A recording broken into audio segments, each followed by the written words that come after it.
We are still in 1 Kings and 2 Chronicles. We are 2 Chronicles 14 and 15, and 1 Kings,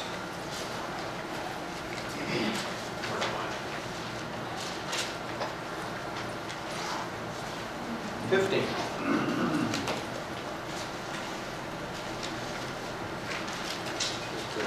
Get you up to speed. Wow, there's our map. Hey, that came out pretty good, actually. Here is a new map. Got a little texture to it and everything else. You see Jerusalem up here in the mountainous, if you want to go hilly country there.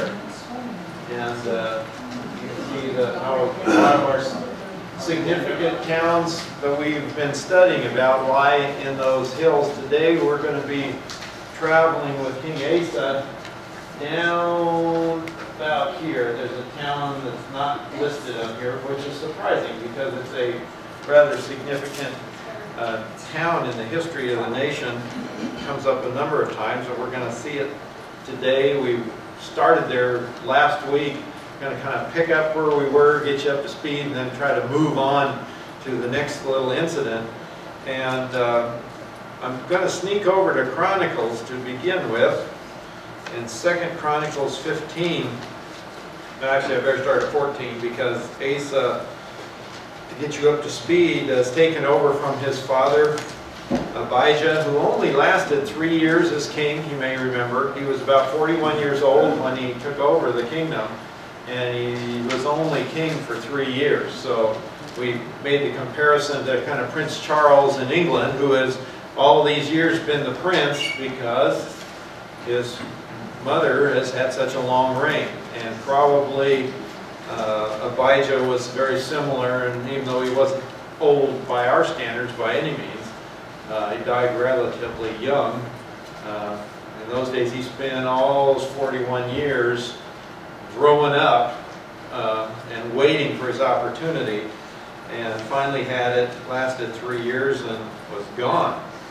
So Asa takes over in verse 2 of chapter 14 of 2 Chronicles, and it tells us that he did good and right in the sight of the Lord his God. So I kind of want to put that in the background as you look at him and find out God's perspective on what he did. When you start looking at his life and how things were, and you'll find out he's very much a human being. He's not perfect.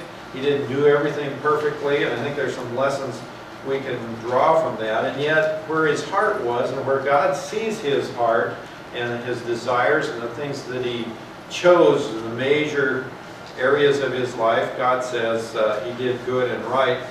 And he followed, I think it tells us in, whether it was Kings, that said he followed in the steps of his father David, who was actually his great-grandfather. So, anyway, so this is the guy, and he has just gone out, and he fortified the cities, and he had, just as he was kind of getting things established, in verse 9, folks from the African nation of Ethiopia have decided to take another shot at moving up through and capturing some of these trade routes.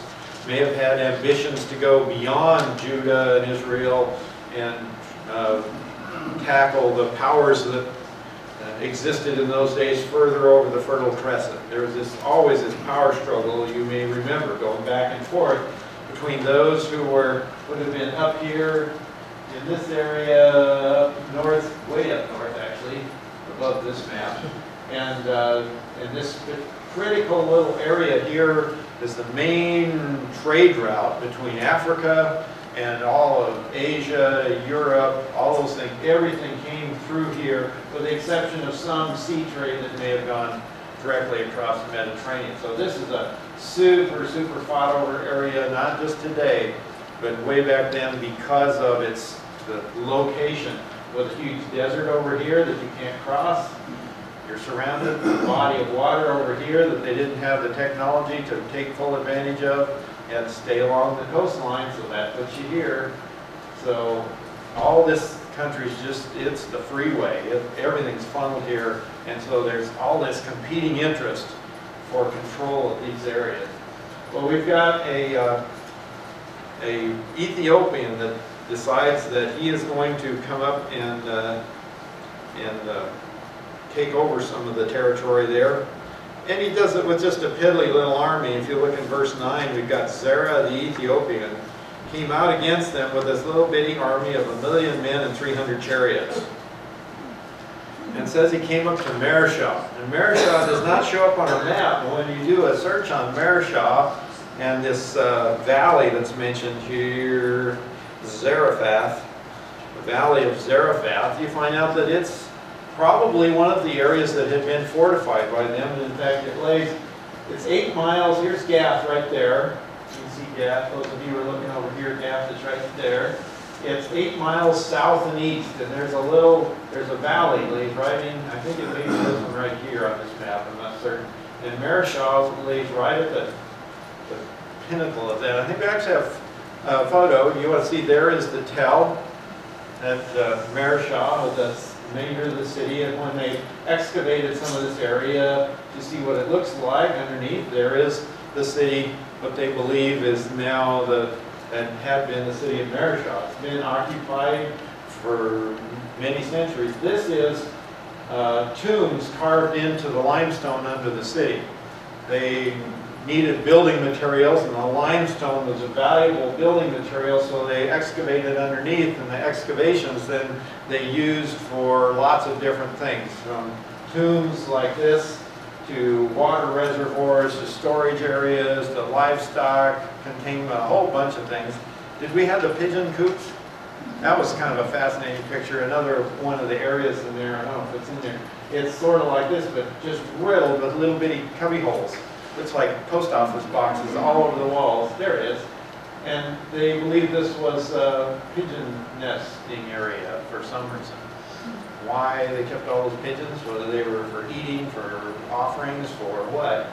But the thing is just riddled full of holes all over it. It's huge. So this is the place. These are much later than the time period we're talking about. These are more during Greek times. But yet there's the city. Its remains of it are there today. And it was a significant, important enough city in the transportation and trade routes that had been fortified. And the Ethiopians come up and they lay in the valley to the west of this. This is right on the edge of where you start breaking into mountainous territory. If you pop back to our map, you can see that how this area here, you're right on the edge of the plain. It gets steep and nasty and deserty over here. In fact, you get into the Negev over here, so you're kind of trapped between the desert here and then the desert before you get into Egypt. It's just kind of a critical little area, and it's a breadbasket, wheat growing area, real fruitful area, dandy place to start taking things over. So they've moved into this place with this huge army, and here we get a little picture we saw last time of Asa and his faithfulness looking out at that 1,000,000-man army with his piddly little army. In verse 11, he said, calls to the Lord his God and said, Lord, there is no one besides thee to help in the battle between powerful and those who have no strength. So help us, O Lord our God, for we trust in thee, and in thy name have come against this multitude, O Lord. Thou art our God, let no man prevail against thee. And if you'll remember Solomon's prayer of dedication, that you're supposed to have your handy-dandy little checklist, and it says, when we are sent out to war and to do battle, and we remember you, support us in battle and give us victory. That was number 7. That was part of his prayer, and you find those things, they go way back past before Solomon, but that was part of his dedication prayer. Here is his great-great-great-grandson looking at this 1,000,000-man army and going, oh, Lord, you sent us out here. This is our territory you've given us. This is part of Judah. The city is actually mentioned when they divvy up the land and say, here's Judah's piece. Mareshah is one of those places. It's on that list. So this is ours. You've given it to us, and we're trusting you to keep it. So this is the great victory then. This kind of still in review mode here. It says, verse 12, the Lord routed the Ethiopians before Asa and before Judah, and the Ethiopians fled. And Asa and the people who were with him pursued them as far as Gerar. Well, Gerar is way down here. That's a lot of territory. Over a river and through the woods, from somewhere out in here all the way down as far as here, which is getting down towards border with probably territory held by Egypt at that time. So they pursued them way down. Again, another fairly fruitful area right there. And did we save a picture? There it is. Dear to my heart. Can you guess why I had her put this picture in there? Nice wheat field, and you can see that this is present day area there with people still living there, still farming. Here's the tell that may have been the actual city. You say, oh boy, there's a pile of dirt and a big heap. That country's full of these big heaps that used to be cities that have been leveled and built upon and leveled and built upon. And so you end up with this pile of layers of different civilizations. So there it is. There's Gerar. Pursued them down that far. That's quite a ways. It looks like Bickle. You know, it does a little bit, that same deserty, forsaken look to it. I don't see the thin spots of the China lettuce coming up in that wheat field, so that's kind of out of character, but in other words, you know, it looks like the end of the world up there. So there they are, they've gone that far. So many Ethiopians fell that they could not recover. And God has told the nation over and over and over again that when your enemies come out against you, if you trust me, you know, I will destroy them in front of you. And here's another perfect example. And it just sounds, it's hard to imagine that a country that generated this million-man army could be so devastated. But it took them out. They were no longer an international power. They lost their ability to come back and try again, if you will, as a result of this. It says they were shattered before the Lord and before His army, and they carried away very much plunder. So they had a bunch of riches for it. They destroyed all the cities around Gerar, for the dread of the Lord had fallen on them, and they despoiled all the cities where there was much plunder in them. Again, you can see why. It's a breadbasket there. And they struck down those who owned livestock, and they carried away large numbers of sheep and camels, and they packed up and returned to Jerusalem. You go, oh, this is awful. Well, this is history over and over and over that area at the time. This is but one skirmish, and it happens to be recorded because God's people were involved in it, but these battles went on between these nations all the time. So they've taken a big bundle of loot from here, if you will, taken control of the area as well, trying to, I'm sure, ensure the border, and they're headed back home to Jerusalem as this ends. And on the way, there's this interesting little event in chapter 15, and where we want to pick up from where we were last time. It says, the Spirit of God came on Azariah, the son of Oded. So Azariah is our prophet. The Spirit moves him to come out and meet Asa in verse 2. And said to him, listen to me, Asa, and all Judah and Benjamin. The Lord is with you when you are with him. And if you seek him, he will let you find him. But if you forsake him, he will forsake you. That seems kind of odd, doesn't it? I mean, he's just come off this great victory when he trusted God, and they've just seen that. You wouldn't think you'd need a prophet to come out and say, hey, if you hang with God, He'll stay with you, He'll protect you, He'll fight your battles for you, and yet they're coming back packing all this loot, and that's the word they get. Well, we see it time and again, when things are going bad, they're on their knees, but when things are going good, they turn to God. So maybe they need the reminder right now. They've had this victory, and they got to be reminded of, wait a minute, it wasn't because you're such a great marksman. There was something more happening here besides just your ability. You need to know that. And then he goes on, after giving him that promise, which we've seen from Genesis all the way through. This very similar, and then maybe different versions, but he always says, if you will seek him, he will let you find him, which is an interesting way of putting it, isn't it? He could choose not to let you find him. But if your heart seeks him, he will allow it. And if you forsake him, good luck. So he always is with that message. And he said, and for many days Israel was without the true God, without a teaching priest, and without law. But in their distress they turned to the Lord God of Israel, and they sought him, and he let them find him.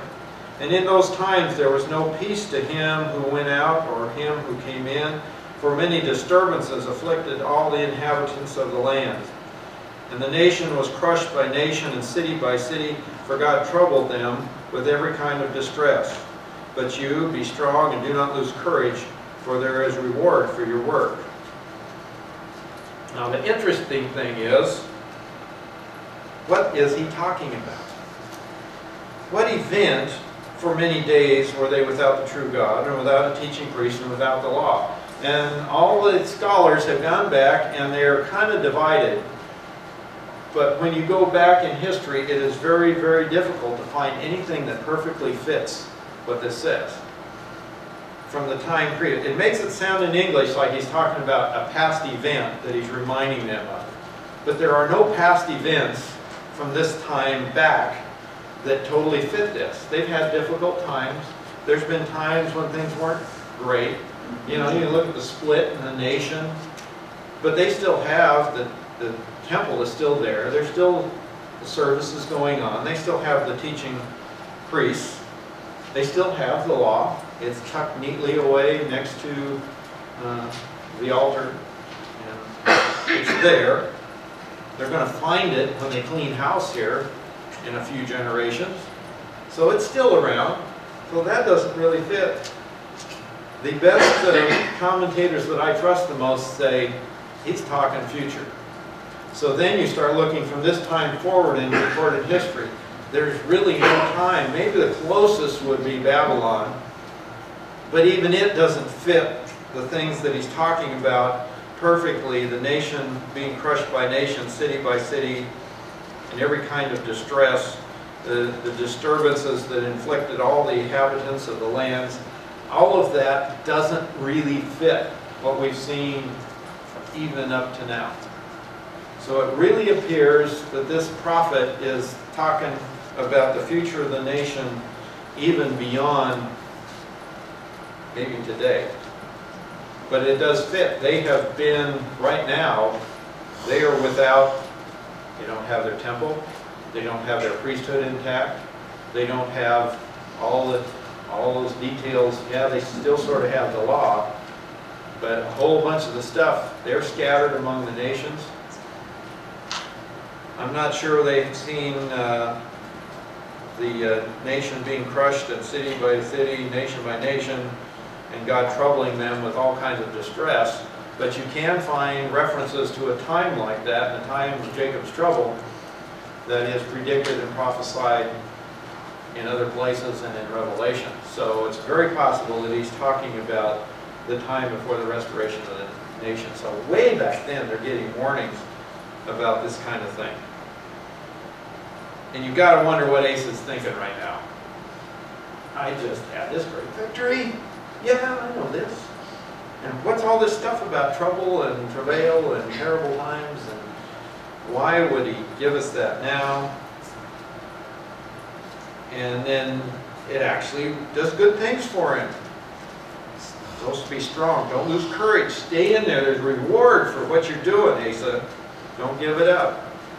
There he's cleaning the place up.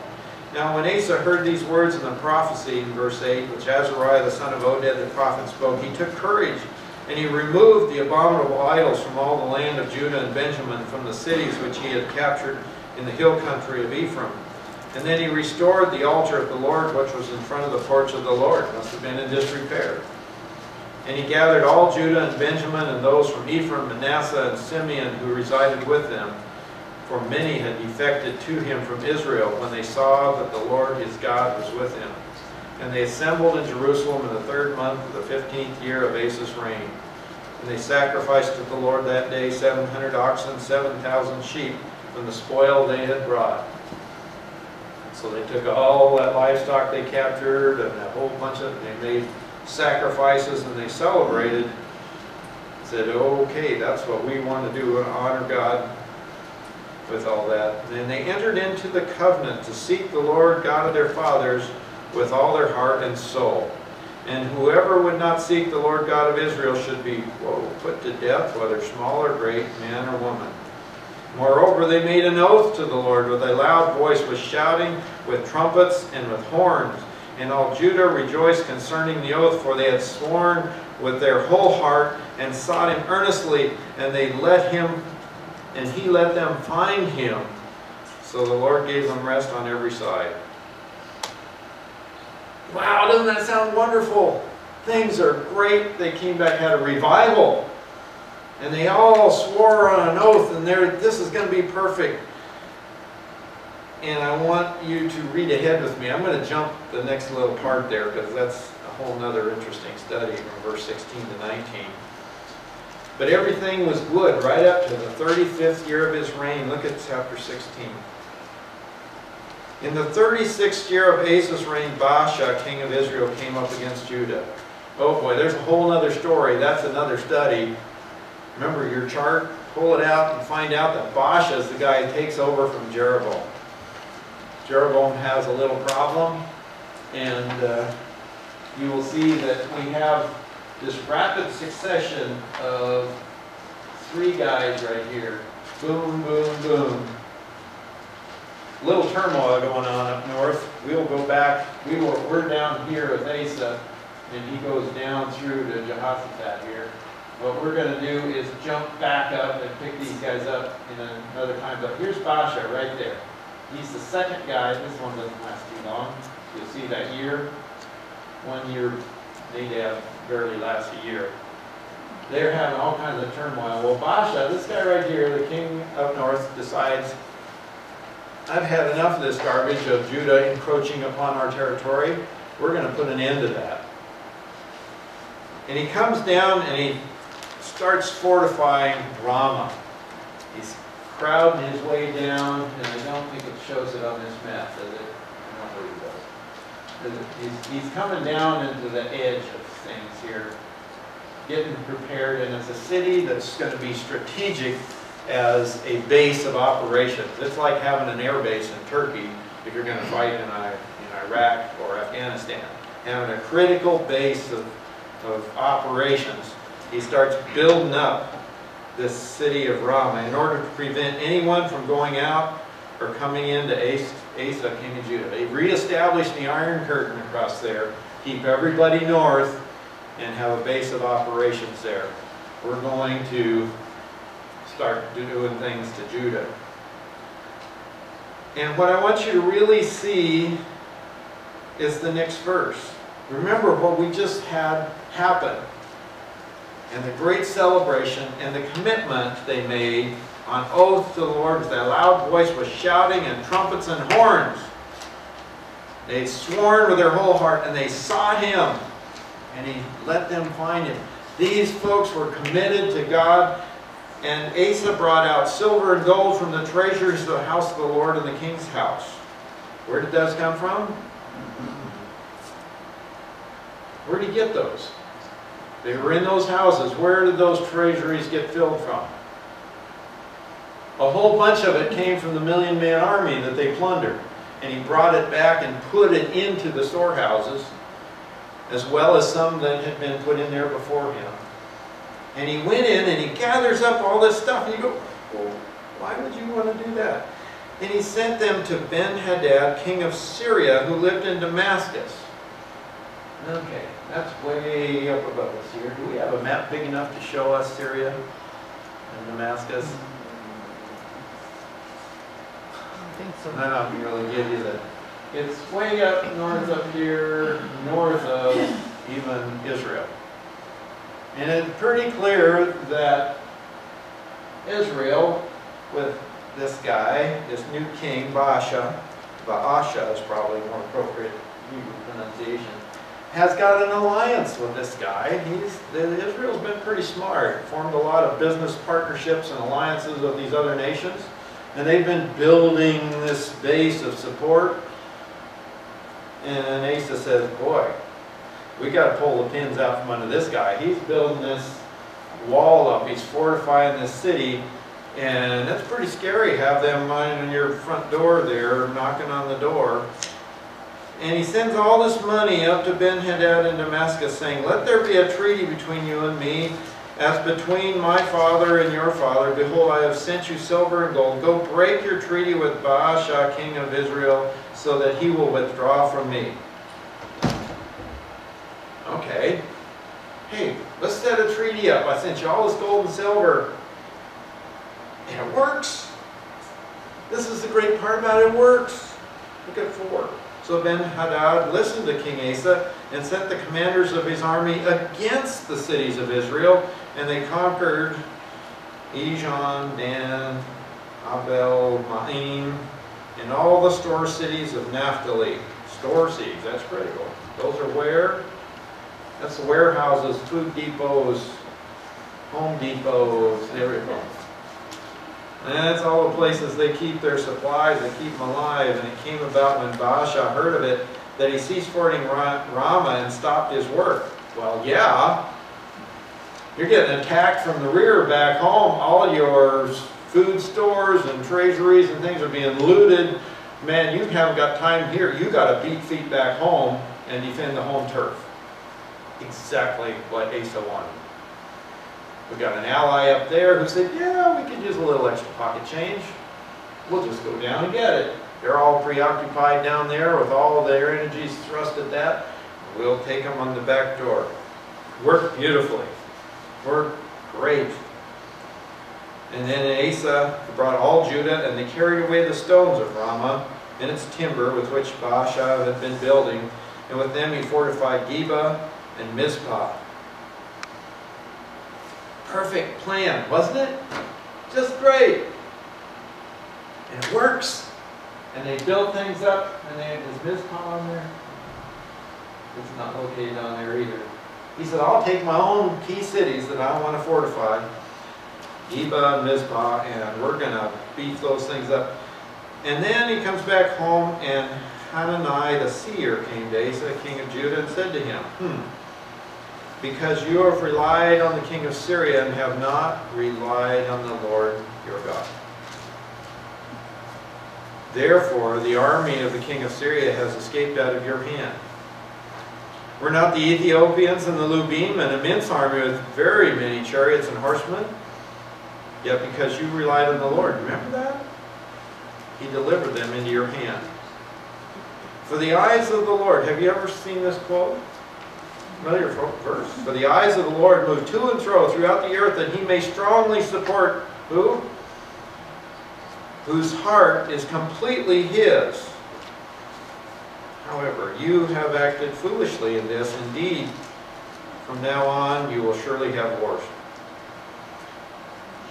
And Asa went, oh, gosh, how can I be so stupid? You're right. Oh. Then Asa was angry with the seer and put him in prison, for he was enraged at him for this. And Asa oppressed some of the people at the same time. 2 pages in my Bible. This one over here says, they entered into a covenant to seek the Lord with their whole heart and soul, and they put to death anybody, small or great, who would not do that. We're serious about this. Boy, we're going to take your life. You don't want to follow the Lord? Off with your head. This is serious business. 1 page over, a few short years over, and Asa was angry with the seer that said, don't you remember who gave you victory? Why did you trust in figuring it out for yourself? You've been foolish in this. And now you are going to have, you want wars? Boy, oh boy, you got them now. And Asa, instead of going, he goes, put him in jail. Anybody that says a word, squash them. How can that happen? How does that happen? Anybody ever seen that happen? Anybody ever wake up in the morning and look in the mirror and go, what am I doing here? He didn't want to be reminded by somebody that he had fallen off Oh, the man. narrow path that if you veer. Is anybody here who likes to have somebody come along and say, you know, you really screwed that up? Don't you just love that? When your dear friend comes to you and say, you know, I love you a whole bunch, but you really went and took a wrong turn. And you want to do the same thing you used to do when you were 3 or 4. I so enjoyed the story of a friend of mine was talking about their little child had gotten into the pantry, and they came around the corner, and here's this little 4 or 5-year-old kid sitting there, and there is chocolate all over. And they're sitting there, and there are chocolate chips scattered all over the floor. And they're sitting there in the middle of them, and they go, "Did you get into the chocolate?" "No." Don't you love that? None of us like that. It's not comfortable. It's not what we want. It's not what we want to hear. But yet, this very thing happens to us all the time. God's told us that I put my spirit within you. I've given you these promises. You know, you just trust me, and I will take care of it. And we go, right, Lord, yep, I'm going to do that. And then we go right out, and when something happens, we go, let's see, how can I figure that out? I got to figure that out. I got to find, there's got to be something I can do. I got to maneuver. No, maybe if I go and tell this friend here, and they go around and they tell that person, and it kind of works around the back door, and they'll tell them that, and that'll arrange things, and I'll get it all figured out. It works, right? Yeah. The trouble is with someone like a king to do that, it affects a whole lot of people. Oh, and boy. But then when I screw up, it doesn't affect anybody but me, right? It's only me and Kathy, and my kids, and my friends, and people I come in contact with as I'm headed the wrong direction. And my neighbors looking and said, well, his answer was just going out and doing this. He didn't have to trust anybody. Yeah, he talks the religious stuff, but when problems come along, what's he do? Throws his hammer through the wall. We know that. That fixes things, right? Yeah. He said he had no more, you know, for 35 years. There was nothing that came up against him. So he just was living this lovely world and not, he just kind of forgot that he Things was God were- to take care of it. Yeah, 35 years, the things were really good. After we got through that big battle and everything was good, well, they were faithful for a while, and you could just see them drifting and drifting and drifting. And God said, time for a test. Has he done his homework? Does he remember that lesson? Everything was so good. Or maybe I'll just toss a little difficulty in the family. Maybe a little illness over here. Maybe work at the job. Maybe you've heard my illustration, a field full of China lettuce where the wireworms were. You know, little things that you can notice and see how you deal with that. What are you going to do with that? Huh. Here's this guy who God describes as being the one whose heart was his, who did the right thing, and yet here he is, major, major blunder for the nation. And it can happen so easily, so fast. You need to find out how he ended, and we'll kind of leave it there. I'm not sure if he ever recovered. He threw them all in jail, and now, here's the summary of his life. The acts of Asa from his first and last, behold, they are written in the book of the kings of Judah and Israel. They're recorded. And in the 39th year of his reign, 36, 3 years. Asa became diseased in his feet. Not sure what the disease was. Gout, I don't know. His disease was severe. Yet even in his disease, he did not seek the Lord, but the physicians. Even in his disease. This is the one who said, where did I read that? Kings, wasn't it? The one who was whose heart was, God did good, and his heart was right. and it was all wonderful. He did all these great things, and he ends his life seeking the physicians and everything else, and never once crossed his mind. And Asa slept with his fathers, having died in the 41st year of his reign, and they buried him in his own tomb, which he had cut out for himself in the city of David. And they laid him in the resting place which he had filled with spices and various kinds, blended by perfumers' art, and they made a very, very great fire for him. Even that's interesting. They buried him where? The city of David. Everybody wants to be buried in the place where all the kings and your forefathers died. That makes sense. Cut out your own tomb and have a church. Cut out your own tomb, even. Made sure that he had provided with the perfume. He made sure that all the very best things had been arranged for his funeral. He's still figuring it all out for himself and making sure all the bases are covered. I wonder if he had bought the firewood, arranged and paid off everybody to have the big fire to remember him by at the end. That somehow, if I die right and do all the right stuff and have a big funeral, that will just take care of everything. I don't know. But it seems interesting that they buried him in his tomb, which he had cut out for himself, and they laid him in the resting place which he had filled with spices. And it goes to great lengths to say that he did all this stuff. You Too know, bad he wasn't going to be there to enjoy it.